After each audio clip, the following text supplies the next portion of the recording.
Social ಮೀಡಿಯಾದ ಬಗ್ಗೆ ಏನು ಹೇಳ್ತೀರಿ ಸರ್? ಕಾಂಗ್ರೆಸ್ನವರು ಆರೋಪ ಮಾಡ್ತಾ ಇರೋದು ಇದೆಲ್ಲ ಬಿಜೆಪಿಯವರು ಒಂದು ರಾಜಕೀಯವಾಗಿ ಬಳಸ್ಕೊತಾ ಇದ್ದಾರೆ. ಮತ್ತೆ ಈ ಎಲ್ಲ ಷಡ್ಯಂತ್ರದ ಹಿಂದೆ ಬಿಜೆಪಿಯವರು ಇರೋದು. ಈಗ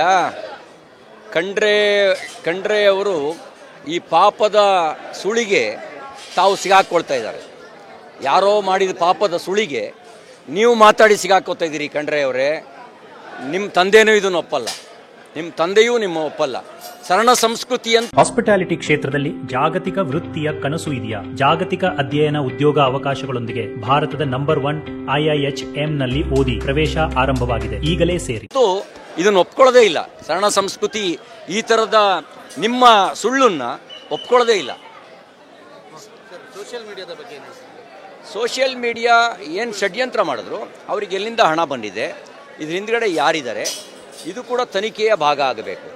ತನಿಖೆ ಈಗ ಅವ್ರು ಹೇಳಿದ್ದಕ್ಕೆ ಕಂಡಲ್ಲೆಲ್ಲ ಆಗಿದ್ರಲ್ಲ, 17-18 ಕಡೆ ಆಗಿದ್ರಲ್ಲ, ಇನ್ನು 20 ಕಡೆ ಆಗಿರಿ, ನಮಗೇನು ದುಃಖ ಇಲ್ಲ. ನಿಮ್ಮ ಹಣ ಖರ್ಚಾಗುತ್ತೆ, ನಿಮ್ಮ ಸಮಯ ವ್ಯರ್ಥ ಆಗುತ್ತೆ. ಆದರೆ ಆರೋಪ ಮಾಡಿದ್ರಲ್ಲ, ಆರೋಪದ ಹಿನ್ನೆಲೆ ಏನು, ಅವ್ರಿಗೆ ಎಲ್ಲಿಂದ ಹಣ ಸರಬರಾಜಾಯಿತು, ಯಾರ್ಯಾರಿಗೆ ಟಾರ್ಗೆಟ್ ಕೊಟ್ಟರು, ಎಷ್ಟು ವ್ಯವಸ್ಥಿತ ಪ್ಲಾನ್ ಮಾಡಿದ್ದಾರೆ, ಈ ಪ್ಲಾನ್ ಎಲ್ಲಾಯಿತು ಅನ್ನುವ ಅನುಮಾನ ಭಾಳ ದಟ್ಟವಾಗಿದೆ.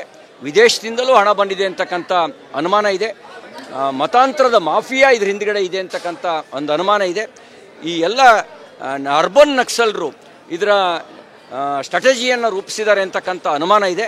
ಈ ಎಲ್ಲ ಅನುಮಾನಗಳ ಬಗ್ಗೆ ತನಿಖೆ ಆಗಬೇಕು. ನೀವು ಧರ್ಮಸ್ಥಳದ ಬಗ್ಗೆ ಅನುಮಾನ ಪಟ್ಟವ್ರ ಬಗ್ಗೆ ಅದು ಶತಮಾನಗಳಿಂದ ಇರುವ ನಂಬಿಕೆಯನ್ನೇ ಅಲ್ಲಾಡಿಸೋ ರೀತಿಯಲ್ಲಿ ನೀವು ತನಿಖೆ ಮಾಡಿಸಿದ್ರಿ. ಈಗ ಈ ಬಗ್ಗೆಯೂ ತನಿಖೆ ಆಗಲಿ.